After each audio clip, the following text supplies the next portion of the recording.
7월 마지막 7월 예배 오신 여러분을 환영합니다. 제가 대표로 오늘 말씀을 하나 읽고 우리 함께 기도하고 시작했으면 좋겠는데요. 우리가 어제 묵상했던 시편 16편의 6절을 보면 내게 줄로 재어준 구역은 아름다운 곳에 있으며 나의 기업이 실로 아름답도다. 나를 훈계하신 여호와를 송축할지라 밤마다 내 양심이 나를 교훈하도다. 내가 여호와를 항상 내 앞에 모심이여 그가 나의 오른쪽에 계심으로 내가 흔들리지 아니하리로다. 아멘. 말씀은 당시 그 시편의 그 기자인 다윗이 사실 많은 마음의 어려움과 번뇌가 있었을지라도 하나님께서 자신의 길을 선한 길로 인도하신다는 것에 대한 믿음의 고백이라고 볼 수가 있습니다. 그래서 주님께서 나에게 주어주신 것, 주님께서 나에게 부르신 것, 그 구역은 아름다운 곳에 있으며 나의 기업이 실로 아름답도다 라고 고백하는 것을 알 수 있습니다. 우리 각 사람이 하나님께 받은 기업이 있고 하나님께 받은 그 유업과 비전이 있는데 하나님 그것이 주님께서 나에게 부탁하신 것이고 주님이 나에게 부르신 것이기 때문에 내가 그것을 아름답게 생각하며 그것에 대한 소망을 가지고 내가 하루하루를 살아갈 수 있습니다. 이렇게 함께 고백했으면 좋겠는데요. 나에게 주신 것들에 대한 감사한 마음을 가지고 또 주님이 나에게 부탁하신 것들을 우리가 함께 최선을 다해서 준비하고 또 주님의 나라를 확장시키는 일에 참여하게 해달라고 함께 기도하시면서 함께 이 예배를 시작하도록 하겠습니다. 감사합니다. 아버지 하나님, 주님께서 저에게 허락하신 그 구역이 정말 실로 아름다운 곳에 있는 것입니다. 주님, 나의 기업이 실로 아름답습니다. 주님께서 나에게 부탁하신 것, 주님이 나에게 정말 부탁하신 나의 전공과 주님 나의 부르신 이곳이 정말 실로 아름다운 것임을 내가 고백하며 하나님께서 주시는 그 길을 온전히 신뢰하고 온전히 찬양하며 주님과 함께 동행하며 나아가길 원합니다. 하나님, 우리가 나아가는 그 모든 방향들 하나님께서 인도하시고 주님이 주시는 그 길로 말미암아 함께 집중하며 주여 당신 이름을 찬양하며 나아갈 수 있게 하여 주시옵소서. 감사합니다. 오늘 예배를 통해서 주님 인자해 주시고 이 예배 드리는 모든 한순간 한순간을 주님 기뻐 받아주시고 하나님 드리는 모든 찬양의 한 구절 한 구절이 나의 삶의 고백이 되게 하여 주시옵소서. 감사합니다. 주님 이어지는 모든 말씀 함께해 주시고 주님께서 주시는 말씀대로 하나님 나에게 줄로 재어준 구역이 아름다운 곳에 있음을 내가 다시 한번 고백하며 하나님 나의 기업이 정말 주님께서 받은 것이기에 아름답다 고백하는 그런 믿음을 더하여 주시옵소서. 주님 이름으로 감사드리며 기도드립니다.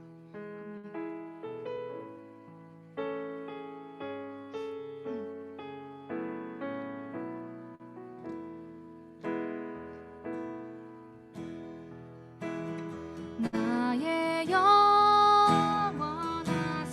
기업 생명보다 귀하다. 나의 갈 길 다가도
같은 분은 없네.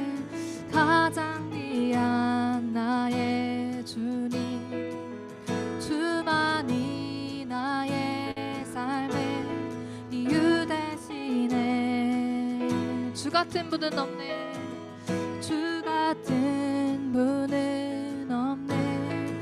내 힘내신 능력의 주 의지할 때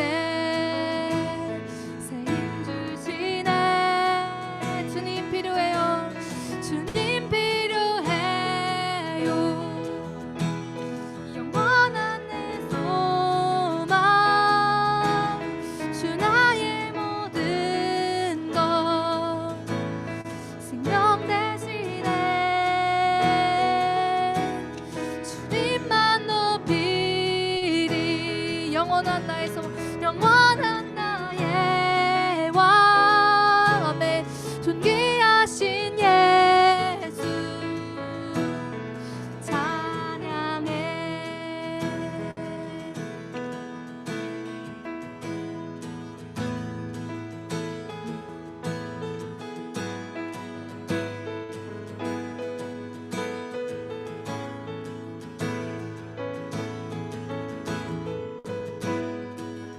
다시 한번 찬양하겠습니다.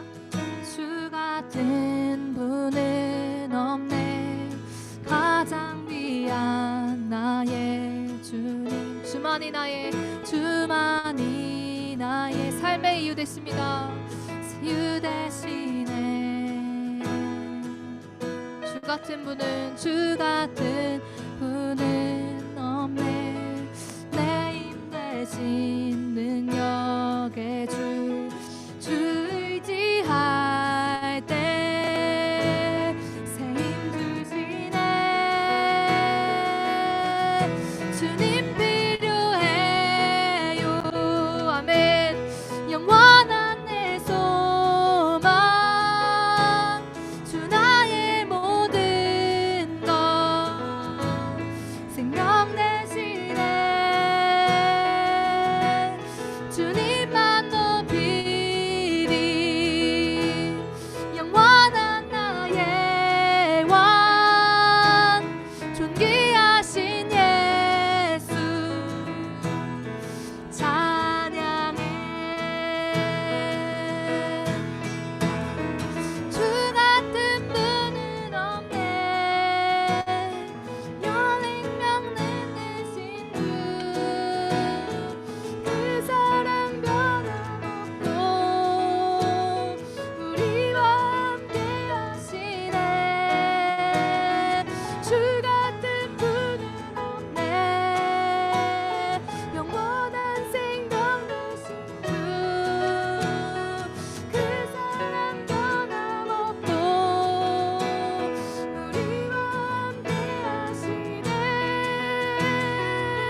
새 날을 맞이하리. 함께 기도했으면 좋겠습니다. 주님, 우리가 방금 고백한 것처럼 주 같은 분은 없으심을 함께 고백했으면 좋겠습니다. 나에게 줄로 재어준 구역이 아름다운 곳에 있음은 주님이 나를 이곳에 부르셨기 때문입니다. 하나님께서 말씀하시는 것이 나를 선한 길로 인도하시고 선하신 주님이 나를 선하신 방향으로 이끌어 주심을 믿고 우리 함께 주님 오실 그날, 그 승리의 날까지를 함께 준비하면서 함께 주님의 그 길을 따라가게 달라고 함께 기도했으면 좋겠습니다.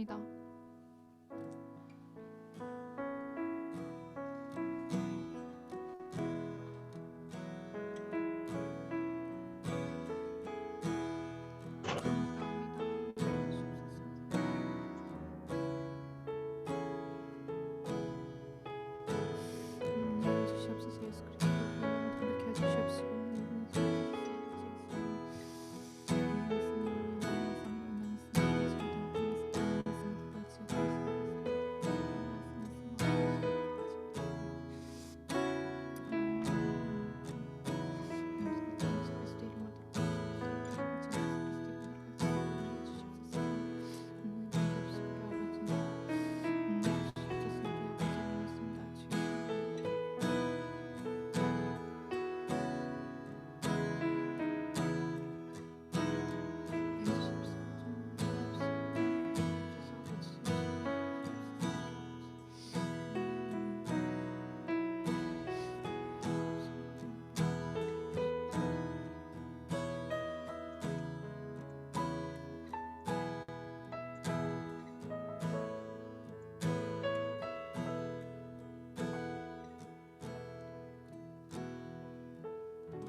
우리가 함께 새롭게 해달라고 우리의 마음을 함께 새롭게 해달라고 주님을 향한 마음만으로 다시 채워달라고 구하시면서 찬양하시겠습니다.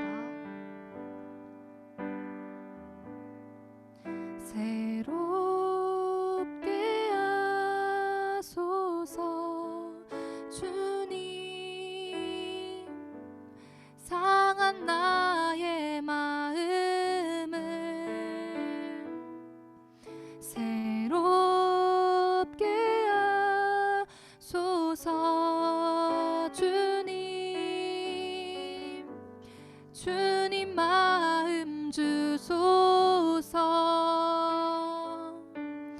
내 안에 있는 모든 것들은 간절히 주님만 원합니다.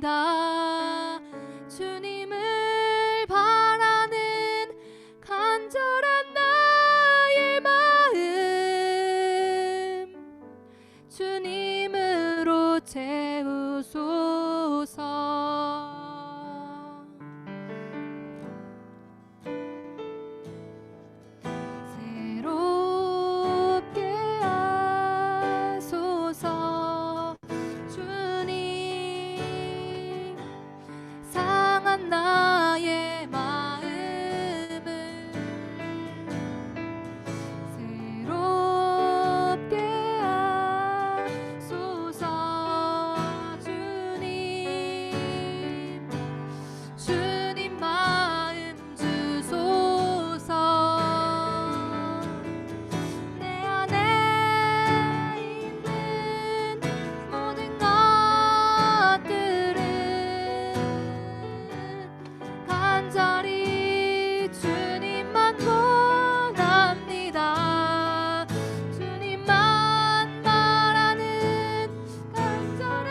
주님으로 채우소서. 다시 한번 고백하시겠습니다. 내 안에 있는 모든 것들을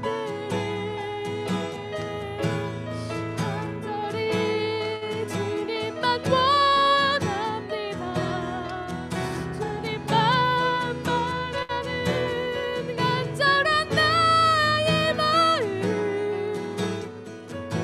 주님으로 채우소서.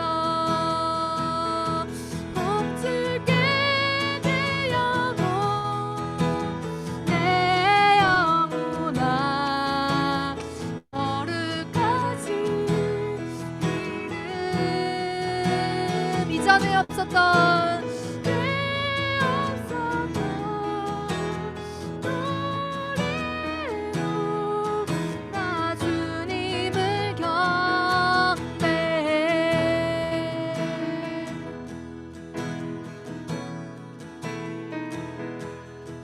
해가 뜨는 새 아침 밝은 이제 다시 주님 찬양.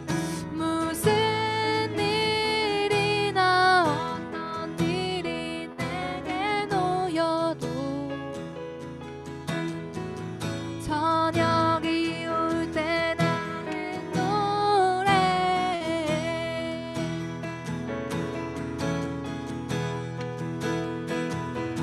손줄게 내 영혼아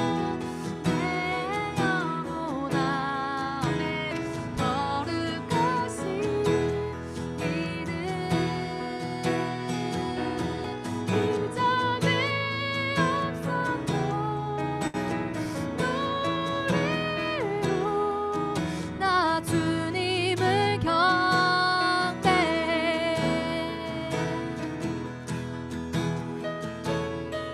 노하기를 더디하시는 노하기를 더디하시는 주 그의 크신 사랑 넘치네. 아멘. 주의 선하신 내가 노래하리. 수많은 이유로 나 노래해.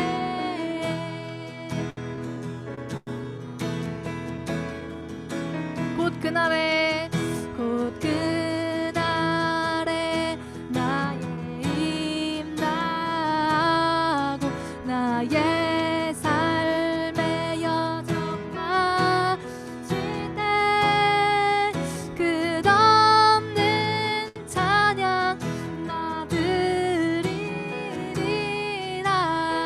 아멘. 수많은 묘를 지나 영원히.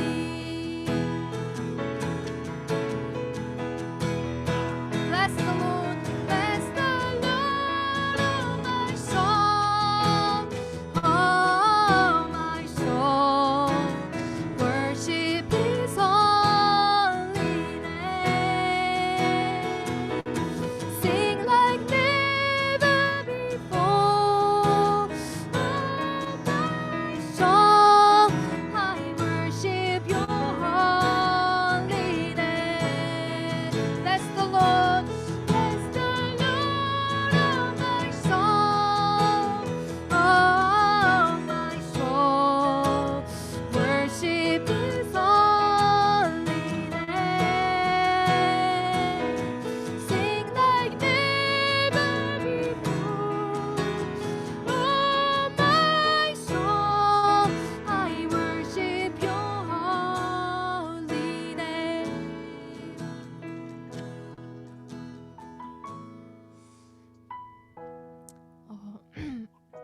우리가 주님을 찬양해야 하는 이유는 주님이 우리를 만드시고 또 우리를 놓지 않으시며 예수 그리스도의 보혈로 우리를 구속하셔서 우리 주님의 선한 길로 인도하시기 때문입니다.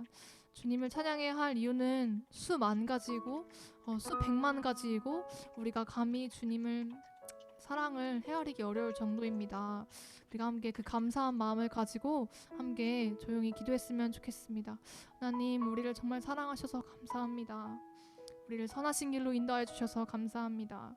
내가 그렇지 못한 연약한 모습일지라도 이러한 모습 자체로 날 사랑하셔서 감사합니다. 수많은 이유로 주님께 올려드리면서 우리의 십자가의 능력으로 우리를 다시 살리신 주님을 생각하면서 함께 기도하시겠습니다.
네, 기도하겠습니다.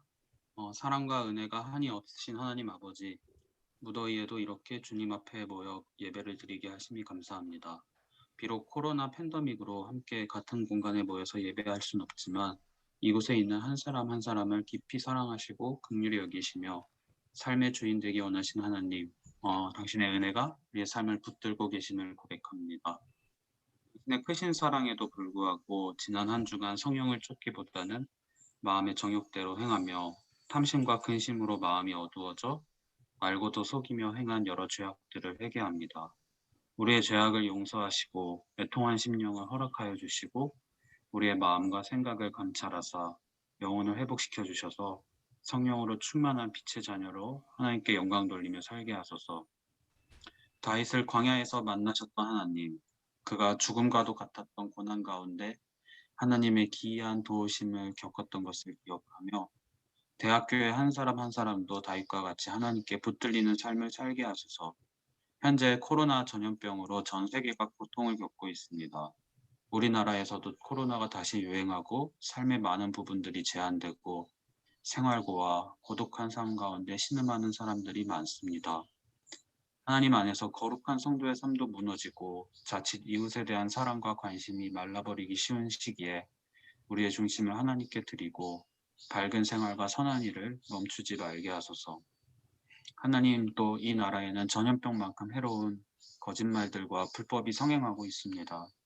의의 재판관 되신 하나님, 자기 유익을 위해서 거짓말과 악한 꾀로 세상을 속이고 세대와 세대, 남자와 여자, 그 밖에 여러 계층으로 이 나라를 분열하게 하는 악한 자들을 심판하시고 이 나라를 정화하여 주시기 원합니다. 그리하여 주님 안에서 대한민국이 새롭게 다시 태어나기 원합니다. 해산의 고통을 겪는 것과 같은 한 해가 지속될 때 이 나라를 위해서 중보하는 자들, 하나님의 사람들을 세우시고 그들이 기도하게 하소서.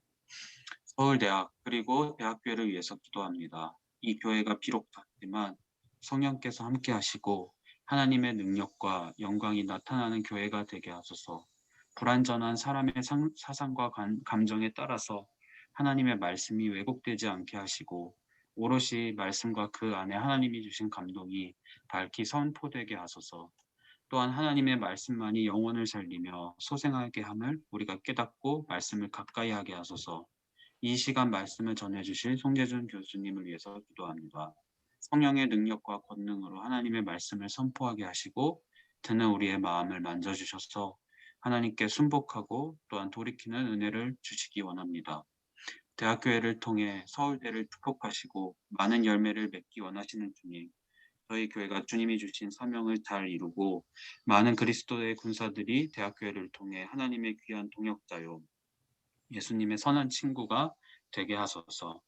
감사드리며 거룩하신 예수 그리스도의 이름으로 기도드립니다. 아멘.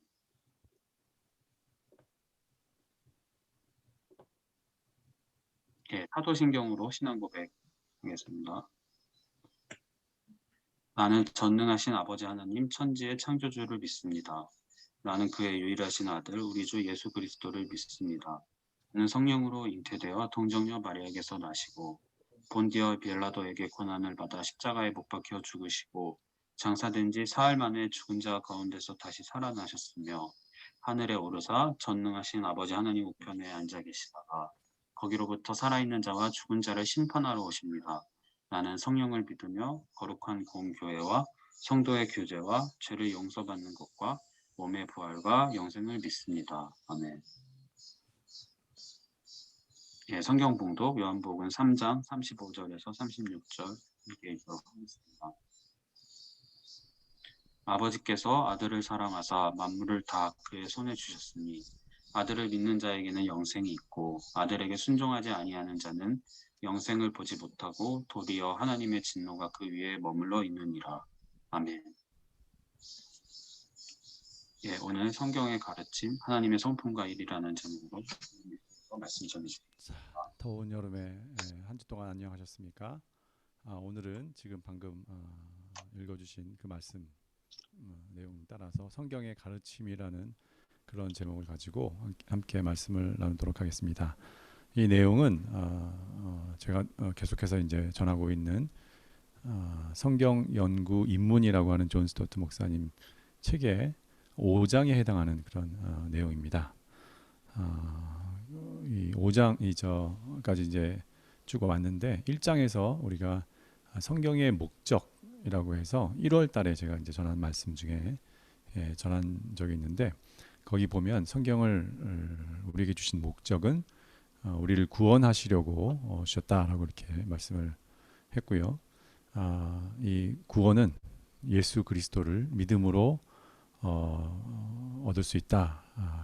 그렇기 때문에 또 구원을 주시는 우리가 믿음의 대상이 되는 예수 그리스도를 일단 알아야 잘 믿는 것이 아니겠습니까? 그래서 예수 그리스도를 잘 알 수 있도록 성경에는 구약부터 시작해서 신약 마지막까지 온통 예수님에 대한 그런 예언과 여러 가지 기록과 그렇죠? 그런 말씀들로 가득 차 있습니다.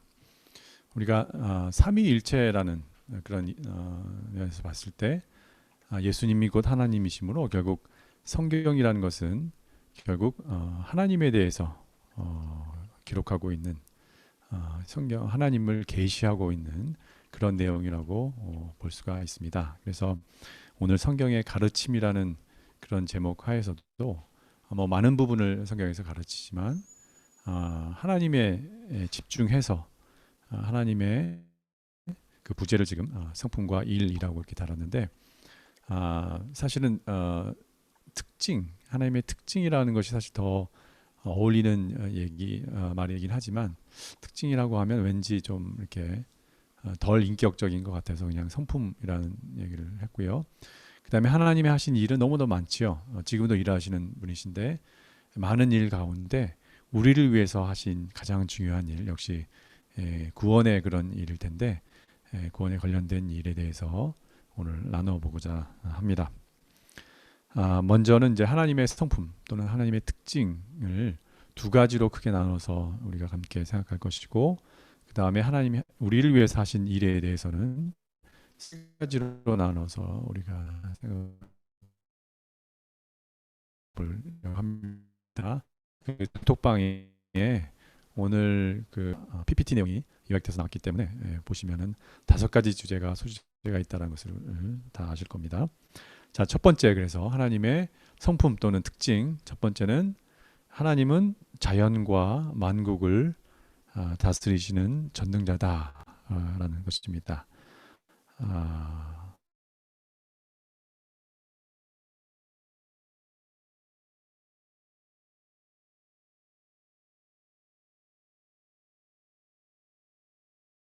자, 우리가 그런 속에서 참 한다는 것이 얼마나 어려운 일인가, 참 힘들겠다라는 생각을 하는데 하나님은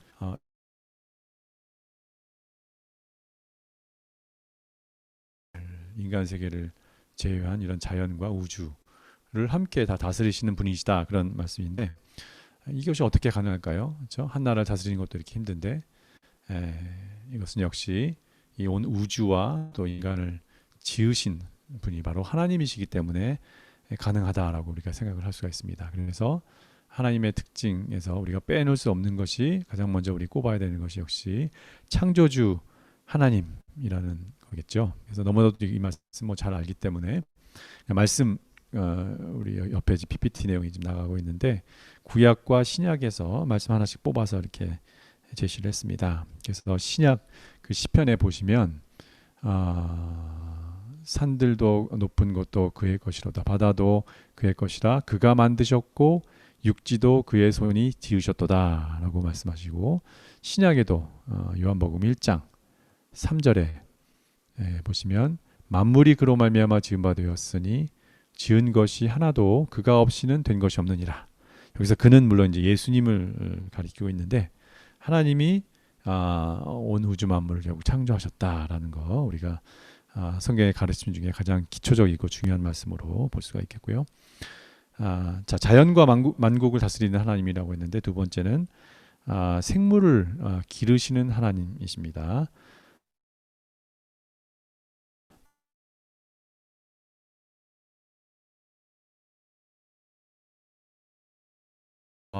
와 땅의 모든 생물을 다스리시라고 할 때, 우리가 뭐 다스린 다음에 뭔가 좀 명령하고 뭔가 일을 시키고 이렇게 하게 하고 하는 그런 건 사실 쉬운데, 사실은 돌봐주시고, 그렇죠, 먹이시고 기르시는 그런 내용도 들어가 있습니다. 여기에는. 그래서 그래서 따라 하나이다. 그래서 전후 구절을 보면 이것들이라는 것이 여기서 바다의 생물을 가리키는 걸 볼 수 있고요.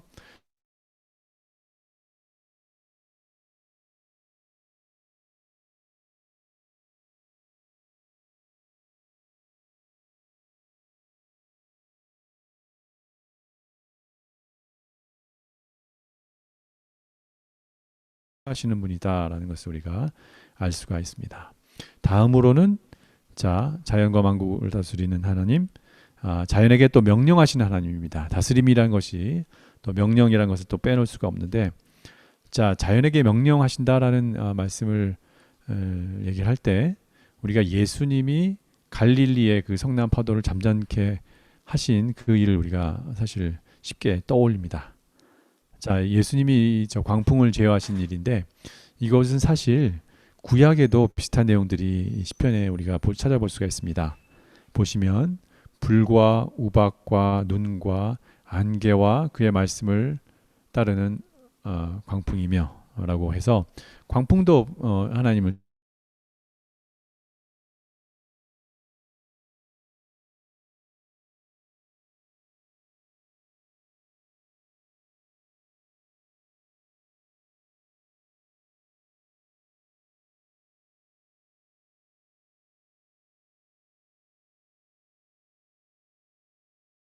뿐만 아니라 또 만국을 다스리는 하나님이시죠.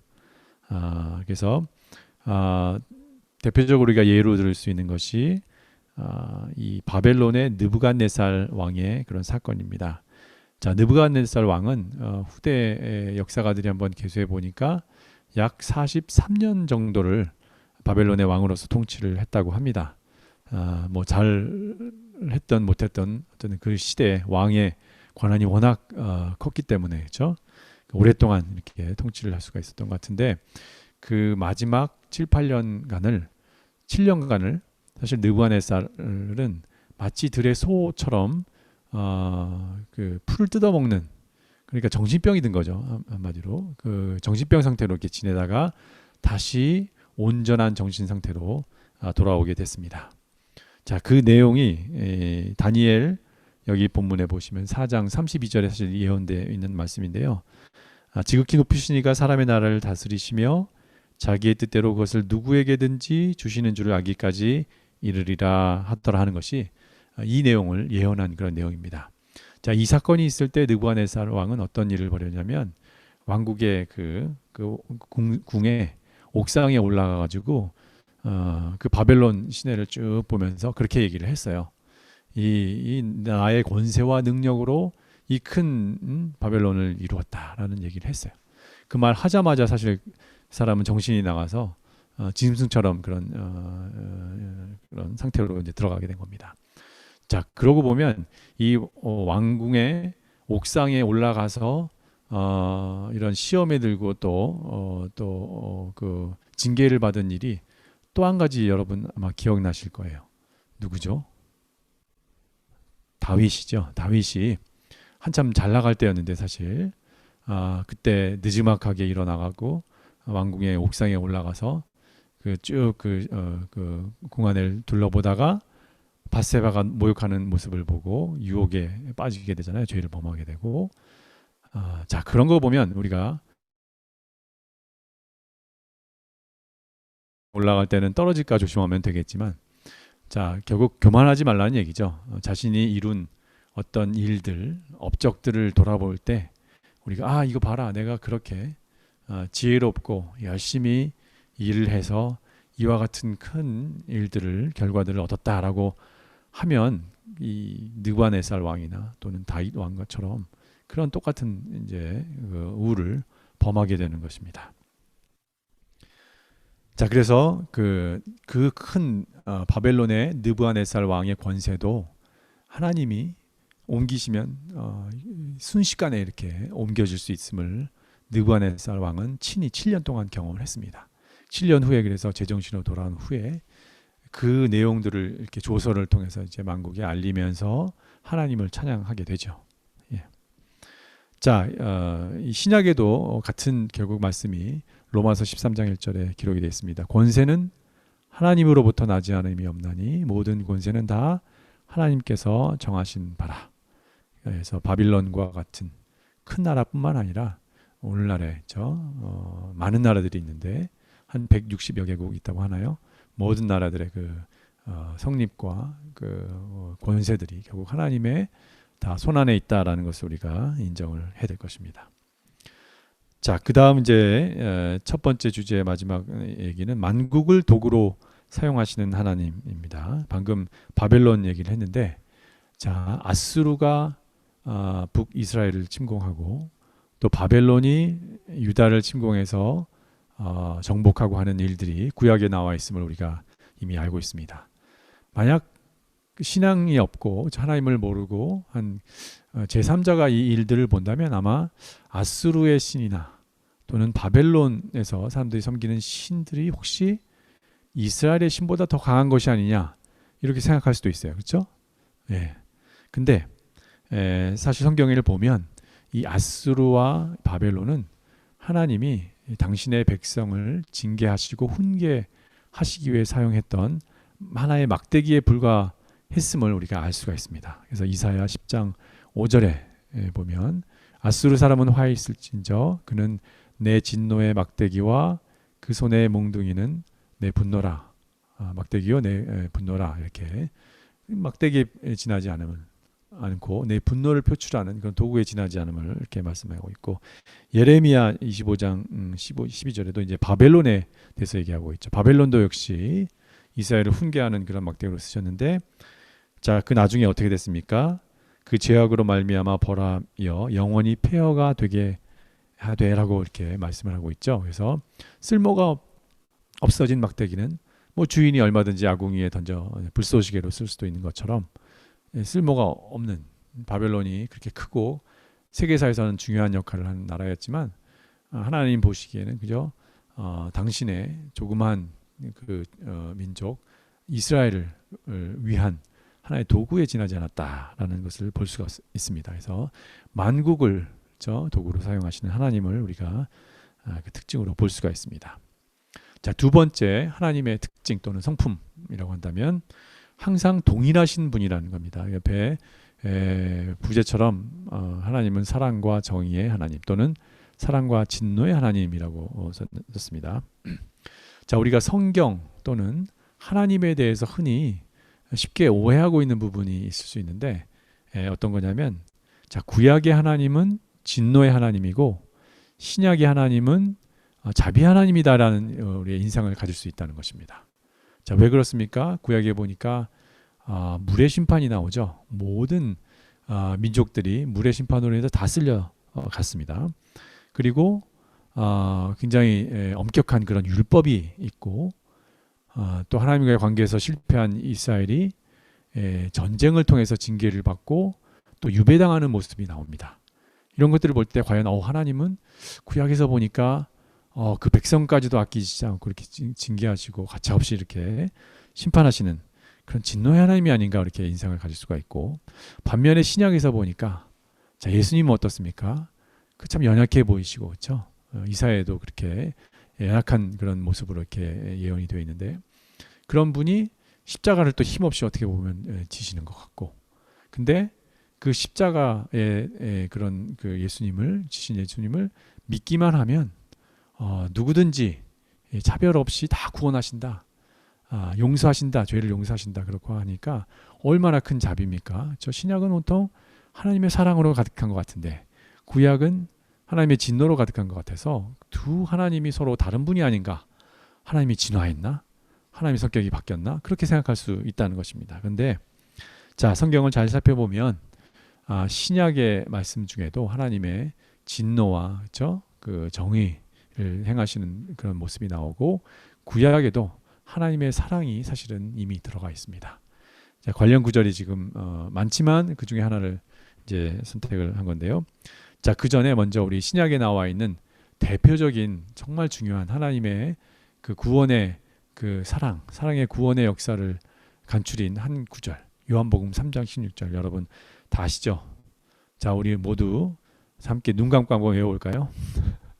자, 한번 외워보겠습니다. 하나님이 세상을 이처럼 사랑하사 독생자를 주셨으니 이는 그를 믿는 자마다 멸망하지 않고 영생을 얻게 하려 하심이라. 이 얼마나 중요한 말씀이기에 이렇게 눈 감고도 외워야 합니까? 너무나 중요한 말씀이죠. 이 말씀을 보면 정말 사랑으로 가득 차 있습니다. 그 말씀 구절 자체가 정말 많이 우리를 사랑하시는구나, 그런 생각이 들어서 뭐 우리가 뭐 좀 죄 좀 짓고 좀 이렇게 실패를 해도 상관없겠다 그런 막 생각이 들어요. 근데 같은 3장, 오늘 사실은 주제 구절로 삼은 3장의 56절 말씀 한번 볼까요? 56절 말씀 보면 어떻습니까? 자, 그 후반절에 보면 아들에게 순종하지 아니하는 자는 영생을 보지 못하고 도리어 하나님의 진노가 그 위에 머물러 있느니라 이렇게 말씀하셨어요. 하나님이 구원만 하시는 그런 하나님, 영생을 주시기만 한 그런 하나님이 아니라 믿지 않는 자에게는 진노하신다는 그런 말씀입니다. 자, 하나님의 그런 그 특성, 성품이 사실 잘 드러난 그런 요한복음 3장 그런 말씀이죠. 자, 그 다음에 또 반면에 자, 그 구약의 그런 어떤 그 하나님을 생각할 때 우리 저 진노와 심판의 하나님을 생각한다고 했는데, 자, 그 예수님이 하신 말씀 중에 우리가 그 가장 기억나는 사랑이 정말 중요하다는 말씀으로서 내 이웃을 내 몸과 같이 사랑하라는 그런 말씀 여러분 기억하시죠? 그 말씀 보면 자, 하나님을 뜻과 마음과 힘을 다하여 사랑하라는 말씀은 신명기에도 나와 있고 구약에도 나와 있는 말씀인 줄 아는데, 내 이웃을 사랑하되 내 몸과 같이 사랑하라. 야, 이 말씀은 신약에 와서 분명히 발전된 형태로 강조하신 하나님 예수님이 강조하신 말씀 아닌가 이렇게 생각하기 쉬워요. 그렇죠? 구약은 좀 사랑보다는 율법을 강조한 것 같고, 신약에 와서 예수님이 이 우리 이웃을 내 몸과 같이 사랑하라 할 정도로 그렇게 좀 사랑을 강조하셨다고 생각하기 쉬운데, 사실 구약에 거기 지금 여러분 보이시는 예레미야 19장 18절 말씀 보면 하반절에 어떻게 나와 있습니까? 내 이웃 사랑하기를 내 자신과 같이 사랑하라. 나는 여호와이니라. 이미 구약에 나와 있는 말씀이에요. 하나님 예수님이 새롭게 하신 말씀이 아니라 사실 구약에 있는 말씀을 다시 반복해서 예수님이 자, 내가 온 것이 율법을 폐하려 온 것이 아니라 그렇죠? 오히려 그것을 더 온전케 하려 왔다고 말씀하셨죠. 이 레위기 하면은 정말 구약에서도 구약 성경 중에서도 그 율법이 가득 찬 그런 성경 아닙니까?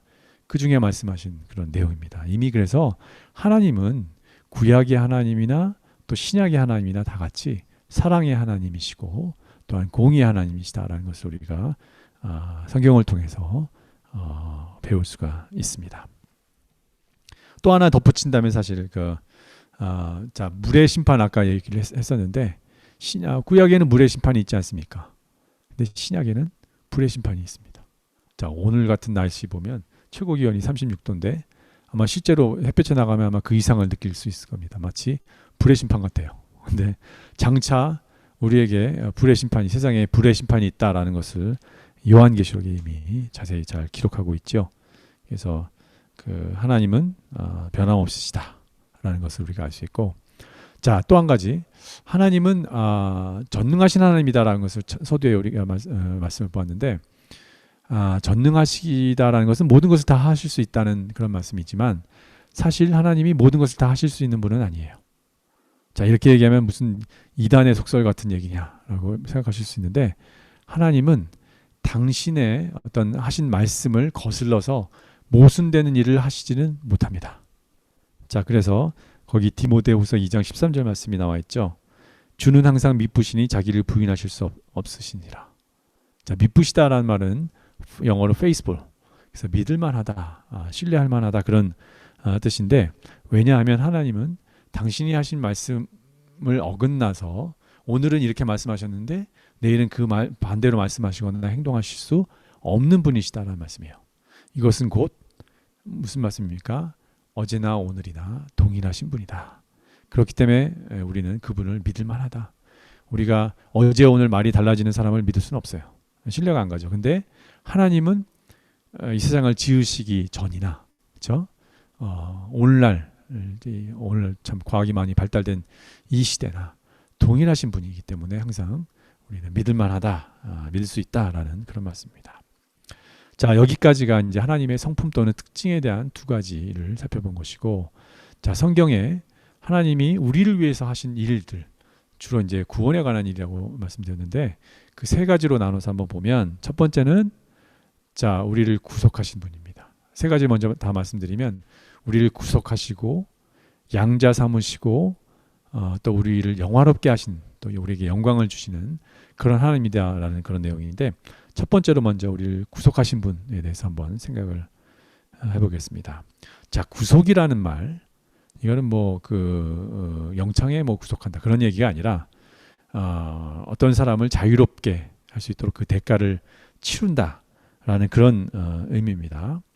사람은 창세기에 보니까 죄로 말미암아, 죄를 지음으로 말미암아 시를 낙원하게 되었죠.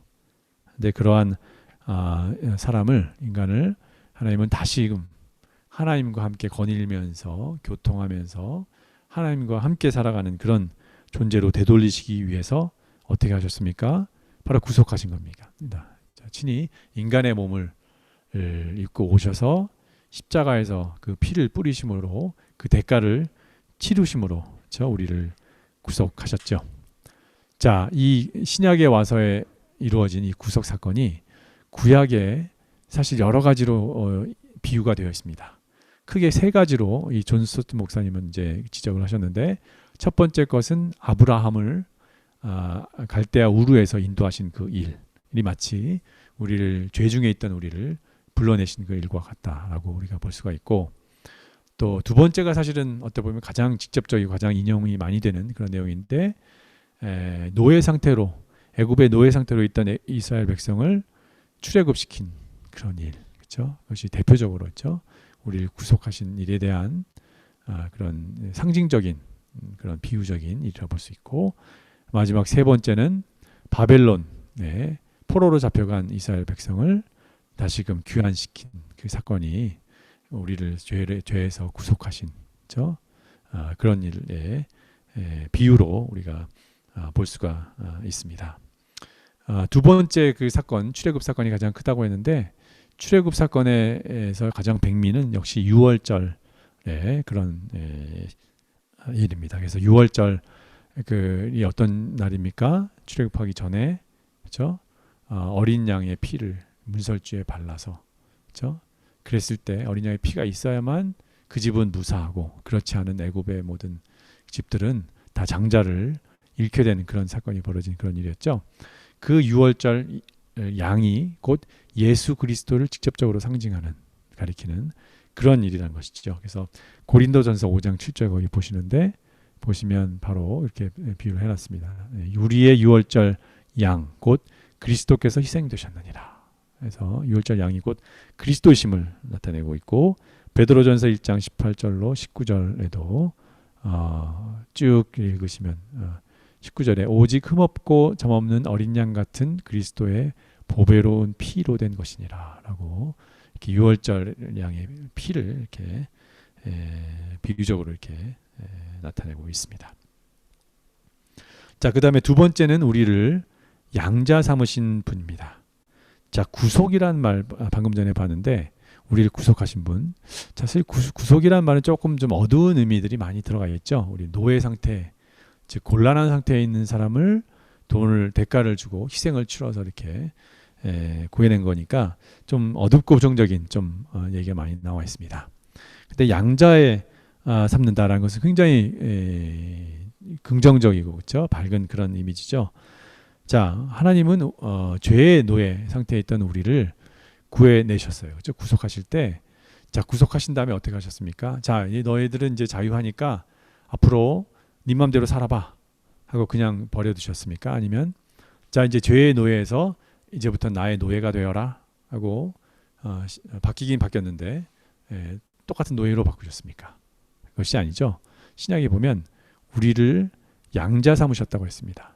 구속하시자마자 당신의 아들로 삼으신 겁니다. 자, 이 죄에서 해방된 것만 해도 우리는 얼마나 참 큰 영광이고 기쁨인지 모르겠습니다. 근데 그 이후에 바로 만물을 지으신 창조주의 아들, 양자가 되었다라는 것은 더할 나위 없는 피조물로서의 행복하고 참 영광스러운 그런 일이라고 하지 않을 수가 없습니다. 구약에 보면 하나님과 그 이스라엘 백성 간의 관계를 부부 관계로 많이 설명을 했어요. 그래서 부부인데 그 부인, 그러니까 아내가 되는 그 이스라엘이 이 부정을 저질러 가지고 그렇죠? 다른 신들을 따라가고 하는 그런 일 때문에 굉장히 속상해하시고 징계하시는 일들이 나와 있죠. 근데 신약에는 주로 하나님과 우리와의 관계를 아버지와 아들과의 관계로 그렇게 비유를 하고 있습니다. 그래서 예레미야 2장 2절에 보니까 지금 보시는 말씀처럼 내 청년의 때의 인애와 내 신혼 때의 사랑을 기억하노니 곧 씨 뿌리지 못하는 땅 그 광야에서 나를 따랐음이니라 하고 신부로서의 어떤 그 이스라엘 백성을 이렇게 설명하셨는데 갈라디아서 4장 7절에 보니까 그러므로 내가 이후로는 종이 아니요 아들이니 아들이면 하나님으로 말미암아 유업을 받았자니라 라고 이렇게 아들과 아버지의 관계로 설명을 하셨습니다. 그래서 우리는 자, 예수님의 영, 즉 성령을 받았죠. 성령으로 하지 않고는 하나님을 아버지를 할 수 없느니라 라고 말씀하셨어요. 그래서 그 아들의 영을 받았으므로 우리도 아들이 되었다라고 이렇게 설명을 하고 있습니다. 그래서 하나님과 우리의 관계를 아버지와 아들과의 관계로 우리가 성경은 설명하고 있어요. 그래서 자, 우리 기도할 때 어떻게 합니까? 하나님 아버지라고 하죠. 예? 신랑 되신 예수님 이렇게 물론 이제 나중에 요한계시록 가면 그런 관계도 나오지만 우리가 아버지라고 부르잖아요. 이것은 다 그런 성령을 그 아들의 영을 받았기 때문이다라고 우리가 생각을 할 수가 있습니다. 자, 촌수로 따지면 어떻게 보면 부부 관계가 더 가깝긴 해요. 그렇죠? 우리 인간적인 생각으로 부부는 무촌이고 부부와 아들 자녀 사이는 일촌이니까. 근데 자, 어떻습니까? 부부 관계는 한쪽이 부정을 저질렀으면 그 가깝던 관계가 바로 무효가 되고 깨질 수 있는 관계예요. 근데 아버지와 아들 관계 어땠습니까? 아들이 좀 잘못하더라도 우리가 그 탕자 이야기를 잘 알고 있지만 아버지는 그 관계를 변화시키지 않잖아요. 잘못했으니까 너 이제부터 내 아들 아니야 하고 쳐내는 것이 아니라 그래도 받아들이는 그런 사랑의 관계라는 것을 우리가 또 생각해 볼 수가 있습니다. 자, 그래서 예레미야 31장 32절 말씀 보면 내가 그들의 남편이 되었어도 그들이 내 언약을 깨뜨렸습니다 라고 이렇게 구약의 그런 관계를 이렇게 볼 수가 있고요. 근데 로마서 8장 15절에는 양자의 영을 받았으므로 우리가 아빠 아버지라고 부르시느니라 라고 그런 말씀이 나옵니다. 자, 덧붙여서 자, 우리 각 그럼 개인 크리스찬 개인들은 다 양자 하나님의 자녀입니다. 그러면 우리 크리스찬과 크리스찬 사이는 뭐가 되죠? 다 아들들이니까 서로 형제 관계가 되는 거죠. 같은 가족인 거죠. 그래서 갈라디아 3장 28절에는 너희가 다 예수 안에서 하나다라는 성별, 뭐 민족, 신분 다 떠나서 상관없이 다 하나다, 하나의 가족이다, 형제다라고 우리가 얘기를 하고 있습니다. 자, 가족 관계의 특징은 뭐죠? 우리가 아무리 친해도 가족만큼 이렇게 한 가정 안에서 그 즐겁고 행복한 일뿐만 아니라 고난도 함께 겪는 경우는 거의 없을 겁니다. 게다가 가족이면 또 남과 다른 것이 그 부모의 유산을 상속한다는 점에서 차이가 나죠. 그래서 로마서 8장 17절에 자녀이면 또한 상속자 곧 하나님의 상속자요 그리스도와 함께 한 상속자니 우리가 그와 함께 영광을 받기 위하여 고난도 함께 받아야 할 것이니라. 가족처럼 영광뿐만 아니라 고난도 함께 받는 그런 관계이고, 그 다음에 하나님의 유업을 상속하는 그런 관계다라는 것을 우리가 또 볼 수가 있습니다. 자, 그 다음에 다섯 번째죠. 그러니까 그 하나님이 우리를 위해서 하신 일, 우리 하실 일이에요, 사실. 다섯 번째는 우리를 영광스럽게 하실 분이다라는 것인데, 자, 이것은 크게 또 네 가지로 또 나누어서 이 영광스럽게 하실 분에 대해서 우리가 볼 수가 있습니다. 과거에 우리는 우리 현재 믿고 있는 크리스찬에 대해서 본다면 과거에 우리는 죄에서부터 구속을 받았고 현재 우리는 양자의 신분으로 살고 있습니다. 근데 시간이 지나서 미래에 우리는 하나님에 의해서 영화스럽게 영광을 받을 그런 존재예요. 점점 가면 갈수록 은혜가 넘치죠. 점점 큰 혜택이 우리를 기다리고 있습니다. 자, 그럼 어떤 영광이냐? 첫 번째, 그리스도의 재림입니다. 자, 왜 그리스도의 재림이 우리에게 영광이 되느냐? 우리가 믿고 따르는 하나님 또 예수님에 대해서 세상 사람들은 사실은 어떤 사람들은 좀 우리를 부족하게 볼 수 있고 미련하게 볼 수도 있어요. 근데 예수님이 재림하시면 어떻게 됩니까? 저들이 믿는 하나님이 실제였구나. 그 믿음이 사실이었구나. 지혜로운 일이었구나라고 사실 그 예수님의 재림과 동시에 크리스찬들은 영광을 받게 될 것입니다. 세상 사람들 앞에서 재림하실 때 어떻게 하신다고 나와 있냐면 마태복음 보니까 번개가 동편에서 나서 서편까지 번쩍임 같이 인자의 임함도 그러하리라.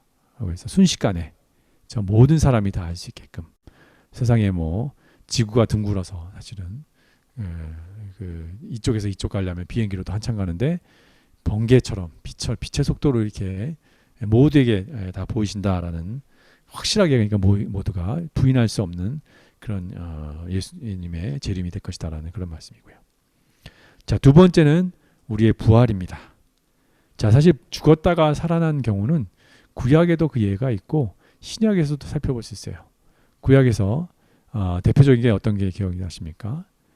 엘리야가 사르밧 과부에게 가서 이제 한참 그 기근의 때에 지냈는데 그때 사르밧 과부의 아들이 죽었었죠.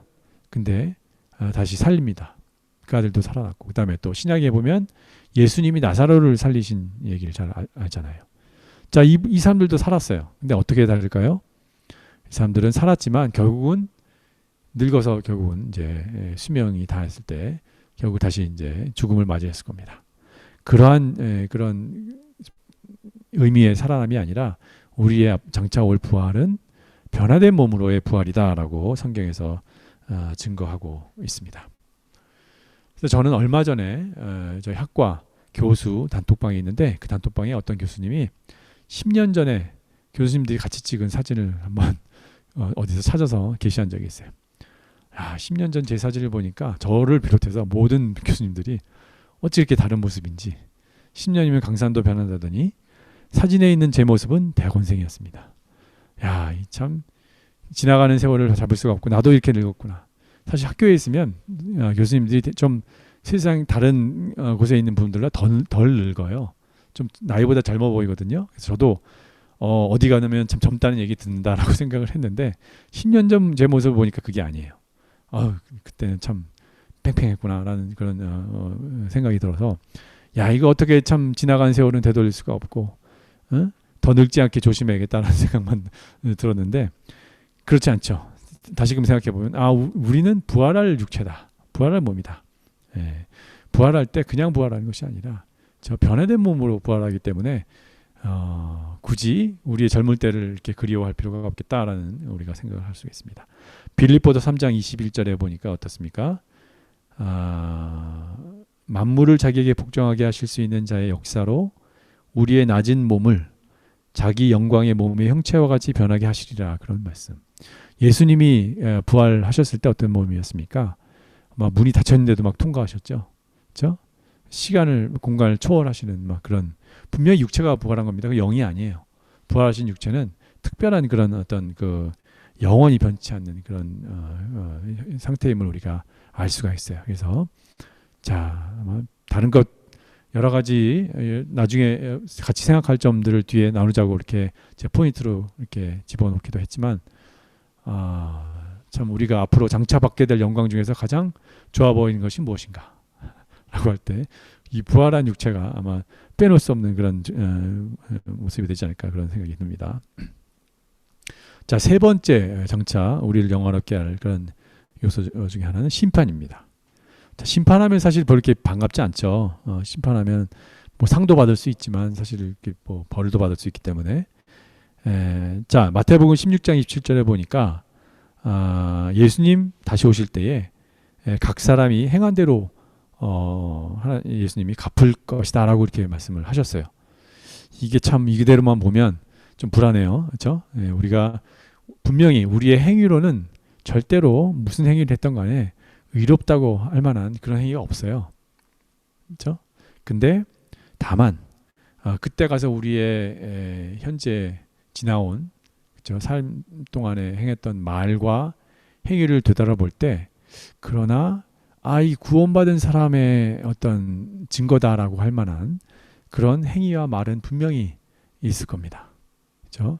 그것이 무엇일지는 각자 한번 생각해 보세요. 이것도 생각할 포인트 하나인데 뭐 많은 것 중에 하나만 지금 생각한다면 우리가 우리의 삶을 딱 이제 필름처럼 이렇게 쫙 뒤돌아볼 때 객관적으로 바라볼 때 믿지 않는 사람과 구분된 뭔가 구원받은 백성처럼 보이는 그런 행동 중에 하나는 주일날 예배드린 거 아닐까 그런 생각을 해봅니다. 그렇죠? 많은 사람들이 주일날을 쉬는 날로 또는 즐기는 날로 이렇게 지내고 있는데 우리는 어쨌든 간에 매주 주일을 기억하여 하나님 앞에 나와서 꼬박꼬박 예배를 드린다. 물론 그 속마음은 다 다르겠지만 정도가 다 다를 것이고 하겠지만 그러나 적어도 겉모습을 볼 때 그 행위를 볼 때는 이거 구원받은 성도의 그런 어떤 증거가 되지 않겠나 그런 생각도 해보게 됩니다. 그래서 우리 심판의 날보다 칭찬받고 그렇죠? 영화롭게 되시길 바라겠습니다. 자, 마지막으로 넷째는 새 하늘과 새 땅입니다. 자, 하나님이 우리 몸을 새롭게 새로운 육체로 부활의 육체로 이렇게 만드실 뿐만 아니라 그때가 되면 하늘과 땅도 새롭게 하신다고 그랬어요. 이거는 너무나도 큰 변화이기 때문에 감히 상상이 안 가요, 사실은. 부활한 육체도 그렇지만 우리가 이해하고 있는 것은 우리가 이미 경험한 것입니다. 과학적인 어떤 탐구의 원리가 그렇죠. 경험한 것에서 이제 사실 다음 이제 예상을 하는데 이건 뭐 새하늘과 새 땅을 우리가 경험한 바가 없기 때문에 어떤 식으로 변할지 알 수가 없어요. 근데 요한계시록에 보면 일단 그 새하늘과 새 땅, 그 새하늘 아래 그 새 땅은 새 예루살렘이라고도 표현되는데 그 중앙에 하나님의 보좌가 있고, 생명수 나무가 있고, 생명수 강이 흐르고, 그래서 만국을 소송케 하는. 그래서 그때에는 배고픔이나 목마름이나 눈물이나 고통이 없고 밤도 없고 저주도 없고 죽음도 없을 것이다. 정말 유토피아죠. 그래서 성경에 분명히 이 새 하늘과 새 땅에 대해서 증거하고 있습니다. 베드로후서 3장에 보니까 그의 약속대로 의가 있는 곳인 새 하늘과 새 땅 이렇게 표현하고 있고, 계시록 21장 1절에 보니까 내가 새 하늘과 새 땅을 보니 처음 하늘과 처음 땅이 없어졌고 바다도 다시 있지 않더라. 완전히 새롭게 하신다라는 그런 말씀을 볼 수가 있습니다. 그래서 오늘 하나님의 특징 또는 성품 두 가지를 봤고, 그 다음에 하나님이 장차 또 이미 우리를 위해서 하신 일들 세 가지에 대해서 생각해 봤는데, 우리 이것들 상기하시면서 함께 기도하시겠습니다. 기도하실 때 오늘 생각한 하나님의 전능자로서의 그런 모습, 또 항상 동일하신 그런 미쁘신 하나님을 한번 생각해 봤으면 좋겠습니다. 그리고 우리를 구속하시고 양자 삼으신 분이신 것을 생각하고, 또 장차는 우리를 영광의 몸으로 그 부활하게 하실 그런 은혜를 한번 생각해 봤으면 좋겠습니다. 이 모든 가르침을 통해서 우리가 믿는 하나님이 얼마나 우리를 아끼시고 사랑하시는 분이심을 알게 되고 더 잘 믿게 해달라고 기도했으면 좋겠습니다. 그리고 또 예수님 다시 오신다고 하는데, 예수님 재림의 때에 우리가 영광의 그런 부활을 맞이할 수 있도록 또 그날을 바라보며 함께 또 오늘 열심히 믿음으로 살아가며 순종하는 그런 하루하루가 될 수 있도록 함께 기도하시겠습니다.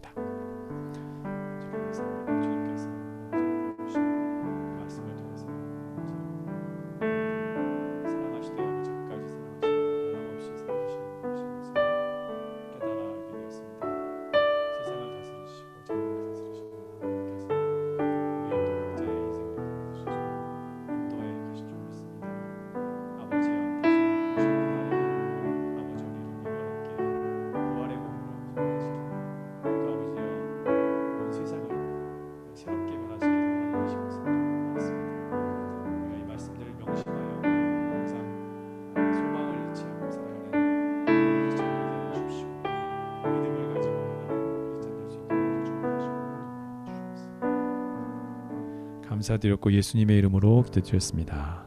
아멘.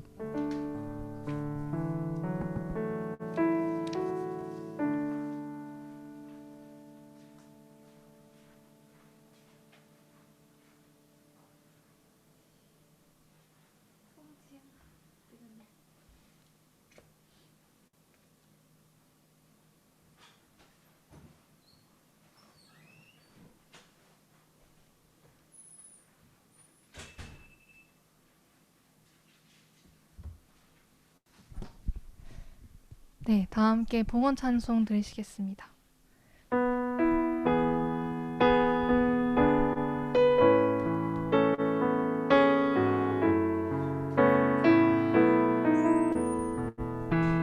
나의 영원하신 기업 생명보다 귀하다. 나의 갈 길 다가도록 나와 동행하소서.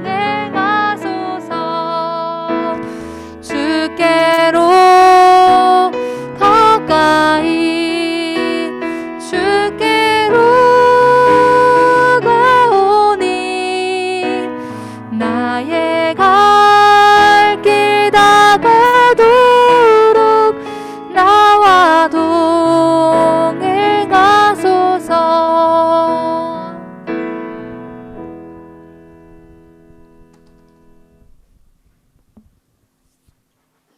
다 같이 기도드리겠습니다. 천지와 만물을 창조하시고 다스리시며 인류의 모든 역사 가운데 홀로 왕 되신 하나님 아버지, 주님께 찬양과 영광을 올려드립니다. 저희가 하나님의 은혜 가운데 오늘도 예배할 수 있음에 주님께 감사드립니다. 저희가 코로나로 인하여 어려운 상황 속에 있지만 이 모든 일들 가운데 정말 주님께서 하시는 그 주님의 음성을 들을 수 있게 하여 주시고 이 고난이 고난으로 끝나지 않고 우리에게 유익이 되게 하시며 또한 이 시간들을 통해 주님의 윤례를 배우는 시간들이 되도록 축복하여 주시옵소서. 주님, 저희가 주님께 감사하는 마음만이 아니라 우리 삶에 우리의 소유의 일부를 주님께 드리며 저희의 감사를 올려드립니다. 이것을 받으시고 주님 나라에 위하여 사용하시며 주님께만 영광이 되게 하여 주시옵소서. 주님, 이 한 주간 동안도 우리 형제자매들 모두를 붙들어 주시고 정말 주님이 우리와 함께 하심을 매 순간 기억하며 승리하는 삶을 살게 하여 주시옵소서. 감사드리고 예수님의 이름으로 기도드립니다. 아멘. 네, 감사합니다. 다음으로는 결단 찬양을 함께 하시겠습니다.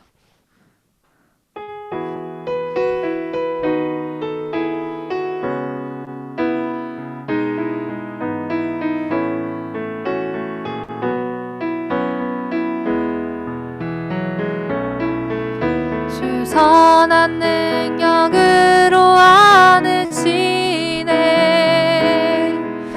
그 크신 팔로 날 감싸시네 절망 속에도 흔들리지 않고 사랑하는 주 얼굴 구하리 이전에 괴로움 날 애워싸고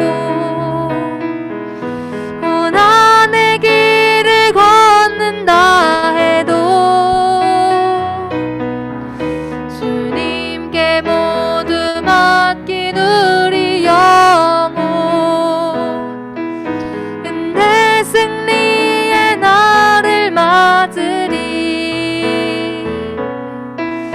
순한 능력으로 일어서리 주만 의지하리 믿음으로 우리 고대 안에 주 오실 그날 영광의 새 날을 맞이하리 선한 능력으로 일어서리 주만 의지하리 믿음으로 우리 고대 안에 주 오실 그날 영광의 새 날을 맞이하리.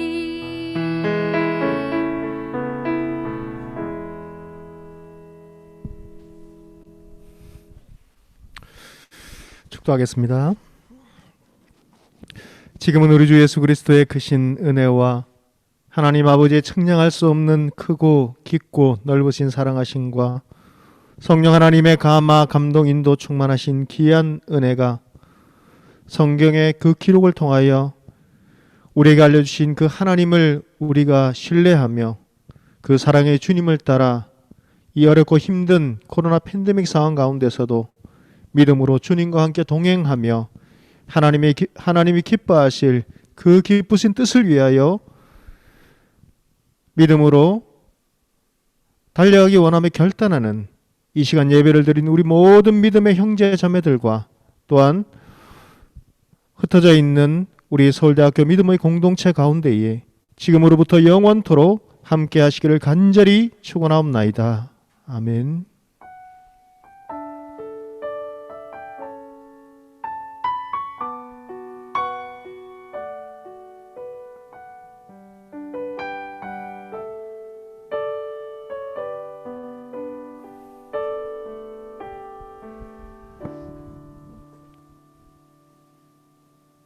예, 광고 드리겠습니다. 예, 대학원 예배 오신 분들을 축복하고 환영합니다. 예, 저희 예배 블로그와 인스타그램 또 카카오 채널도 있습니다. 특히 카카오 채널 혹시 아직 추가 안 되신 분들은 검색해서 추가해 주시기 바랍니다. 예, 헌금 계좌는 다음과 같고요. 아래의 그 예시대로 그 예금자명 앞에 저희 대학원 코드를 써주시고 헌금 성격과 이런 것들을 말씀해 주시면 감사하겠습니다. 모임 안내고요. 매일 아침 7시마다 아침 기도회가 주중에는 있고요. 화요일 저녁에는 큐티 모임, 금요일에는 금요 기도회, 그리고 주일 모임은 다음과 같이 있습니다. 그 다음에 다음 달에 이 글로벌 스튜던트 미션이라고 컨퍼런스가 있는데요. 이게 온라인으로 합니다. 온라인으로 하고 이 홈페이지도 있습니다. 신청은 목사 혹은 성기미들께 해주셨으면 좋겠습니다. 이번 주 마지막 파송이 있습니다. 지난주에 이어서 이번 주에도 파송을 하게 되었는데요. 지난주에 이제 전윤배 홍단 자매를 파송했는데 오늘은 거기 나와 있는 것처럼 우리 고준석 형제와 양은영 자매, 그다음에 임다섭 자매 파송을 하게 되었습니다. 우리 그동안 참 특히 고준석 형제나 임다섭 자매 오랫동안 교회에서 많이 수고를 하셨고 또 특히 예배를 위해서 많이 또 봉사를 해주셨습니다. 그리고 양은영 자매 바로 얼마 전에 참 온 지 얼마 안 됐지만 얼마 전에 세례 예식을 했죠. 그래서 참 더 오래 같이 있고 싶고 함께 친교도 나누고 싶은데 또 하나님이 또 새로운 또 땅, 새로운 길을 열어주셔서 우리가 또 오늘 파송하게 되었습니다. 아쉽고 섭섭하지만 우리 또 새 형제자매의 또 앞에 계획들을 잠깐 들어보고 또 기도의 제목들을 듣고 함께 기도하면서 파송하는 그런 순서를 갖도록 하겠습니다. 그럼 먼저 우리 고준석 형제는 이 현장에 나와 있고요. 우리 양자매와 임자매는 지금 아마 온라인으로 지금 같이 계신 걸로 알고 있는데 차례대로 이렇게 말씀을 이렇게 듣도록 하겠습니다. 준석 형제 나오십시오.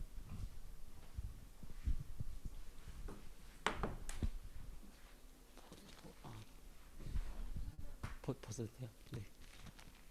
네, 여러분 안녕하세요. 저 고준석 형제이고요.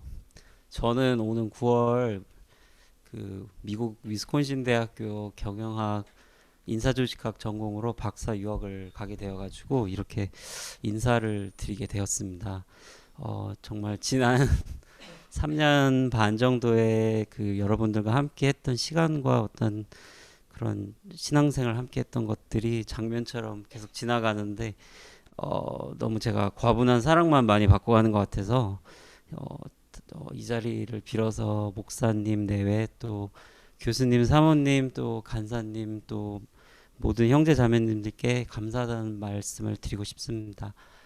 저는 7년 전에 주님을 영접해서 4, 5년 정도까지 계속 좀 신앙적 의구심과 또 친구 따라 교회를 가고 안 갔다 이러다가 좀 정착을 하게 되었는데요. 이 대학교에는 제가 좋아하는 존경하는 또 유경환 선배님이 여기를 추천해 주셔가지고 오게 되었는데 너무 좋아서 계속 등록하고 다니게 되었고 너무 사랑을 많이 주셔가지고 제가 잘 신앙적으로 성장할 수 있었던 것 같습니다. 그리고 또 저는 청년부 생활을 한 번도 해본 적이 없어서 이번 교회가 어떻게 보면 처음 교회라고 해도 될 만큼 큰 의미가 있고 좀 소중하고요. 네. 그리고 교회 생활을 하면서 제가 많이 깨달았던 거는 제가 항상 제 능력으로도 충분히 할 수 있는 것들을 주님 앞에 항상 간구하는 삶을 살았었는데 제 능력을 할 수 없는 것들을 주님과 함께 이루어나가는 어떤 그런 것에 대해서 점차 배워가게 된 것 같고요. 또 완악하고 고집도 많은데 제가 캄보디아 단기 선교 결단하게 된 것도 너무 소중했고 또 여전히 부족하지만 제가 또 섬김의 자리에서 또 섬김에 대해서 배울 수 있어서 너무 좋았습니다.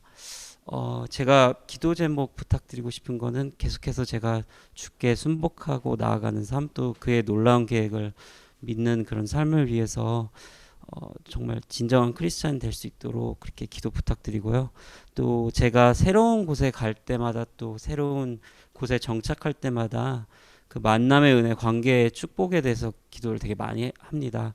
제가 이렇게 좋은 교회 만나게 된 것도 그거에 대한 기도 응답이라고 믿고요. 또 석사 생활 가운데서 너무 좋은 동기들하고 교수님을 허락해 주셨는데 제가 가게 되는 그곳에서도 좋은 공동체, 신앙 공동체, 교회 그리고 프로그램 내에서의 좋은 동료와 지도 교수님 만날 수 있도록 그렇게 기도 부탁드리겠습니다. 그리고 언제든지 좋은 소식 있으면 저한테 연락 주시면 너무 감사하겠고요. 저도 또 한국 올 때마다 또 찾아뵙고 인사드릴 수 있도록 그렇게 하겠습니다.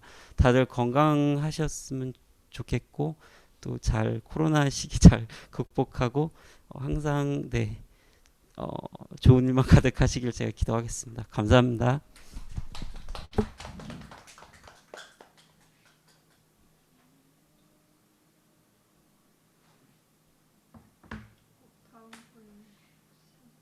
저 다음 분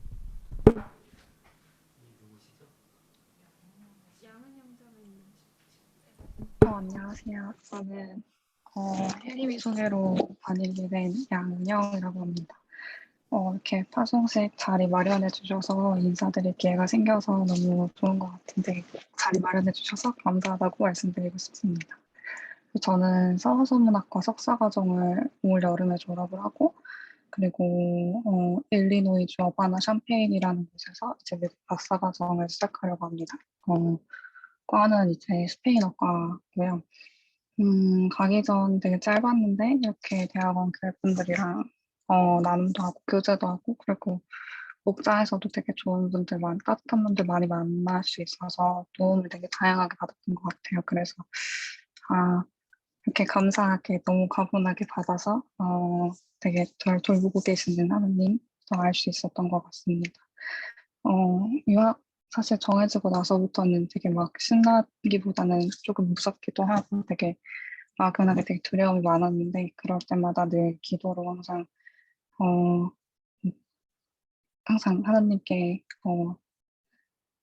저와 같이 계신지 약간 이런 물어보는 그런 기도를 많이 드렸던 것 같은데 앞으로도 그 기도는 계속 할 것 같고 그게 제 유학 생활 동안 버팀목일 것 같습니다. 그래서 기도 제목을 같이 나눔을 하자면 제가 거기 가서도 더 여기서 만났던 분들만큼 더 이렇게 좋은 믿음 공동체를 만날 수 있게 되어서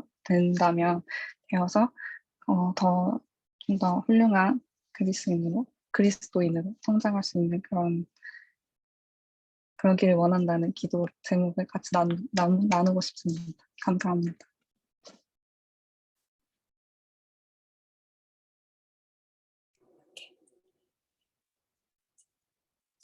안녕하세요. 저는 지금 연결이 되어 있죠?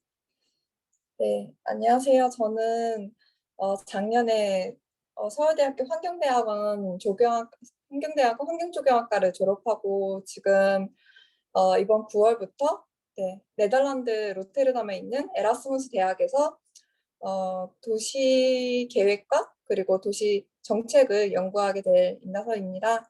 그래서 거기서도 석박 통합으로 공부하게 돼가지고 앞으로 한 5년 정도 거기서 지내게 될 텐데요.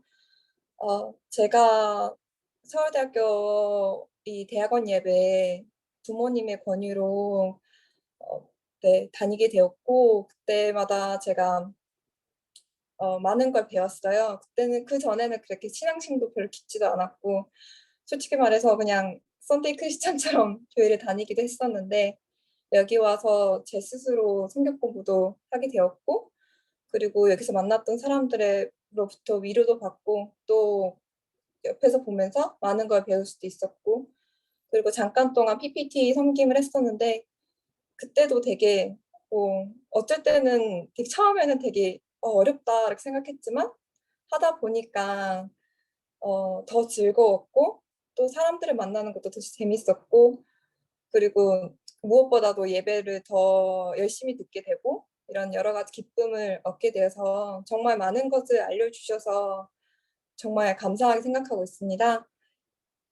그래서 제가 저의 기도 제목은 제가 네덜란드 가서도 이렇게 좋은 공동체를 만났듯이 거기서도 좋은 공동체를 만나서 계속 신앙생활 잘할 수 있었으면 좋겠고, 그리고 제가 네덜란드 그쪽 학교로 옮기면서 여러 가지 연구의 그런 분야라든지 하는 것들이 살짝 바뀌는데 더 주님을 위해서 하나님을 기쁘게 하는 그런 연구를 할 수 있는 그 연구자가 되기를 기도 부탁드리겠습니다. 감사합니다.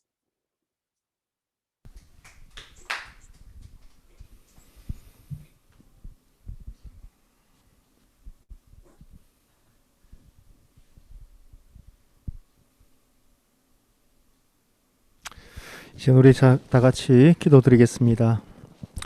하나님 아버지, 참 우리와 함께했던, 정들었던, 또 사랑했던 우리 고준석 형제와 임다섭 우리 자매, 또 양은영 자매가 또 하나님의 뜻 가운데에 새로운 또 학업을 위해서 새로운 곳으로 떠나고자 합니다. 하나님께서 이들의 앞길을 인도하여 주시고, 또 하나님께서 예비하신 좋은 만남의 기한 또 은혜도 허락해 주시기를 주님 원합니다. 믿음의 공동체, 또 사랑의 공동체를 만나서 그들의 신앙이 더욱더 성장하며 또 하나님과 동행할 수 있는 믿음의 신앙생활 할 수 있도록 은혜를 다하여 주시옵소서. 또한 아버지, 새로운 또 그곳에서 새로운 교수님들과 또 믿음의 동료를 만남으로 말미암아 또 학업과 연구하는 모든 것 가운데에 즐거움과 보람과 감사가 넘쳐날 수 있도록, 또 그 연구와 학문의 결과가 아름답게 열매 맺을 수 있도록 은혜를 다하여 주시옵소서. 하나님, 우리 곁을 잠시 떠나지만 아쉽지만 그러나 이 아쉬움보다 더 큰 또 기쁨의 만남이 있음을 우리가 기대하며, 떨어져 있어도 늘 이들을 위해서 함께 기도하며 또 우리가 신앙적으로 서로 교제할 수 있는 은혜도 허락해 주시기를 주님 원합니다. 아버지, 건강도 지켜주시고 무엇보다도 영적으로 깨어서 하나님의 말씀을 사랑하며 주님과 함께 믿음으로 걸어갈 수 있는 귀한 은혜의 시간들 될 수 있도록 역사하여 주시옵소서. 감사드렸고 예수 그리스도 이름으로 기도드립니다. 아멘.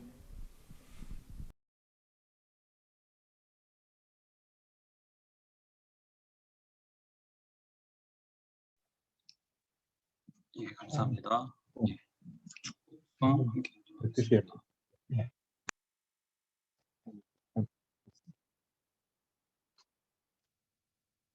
안녕하세요. 네, 오늘 파송 받으신 분들을 포함해서 우리 서로를 향해서 좀 같이 축복하는 시간을 가지면 좋겠는데요. 네, 다 좀 그 화면을 켜주시면은 감사하겠습니다.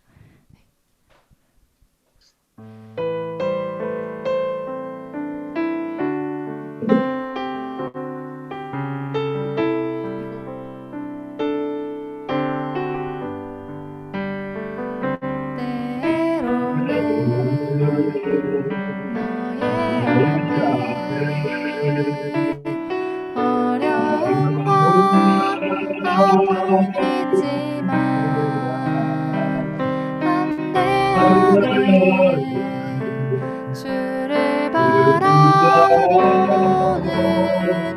너의 영혼,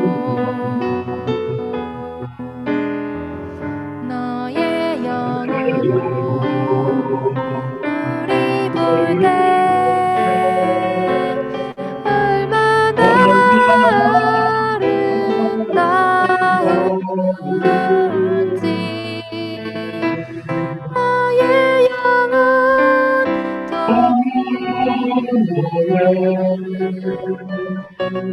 영광 받으시 하나님의 할렐루야.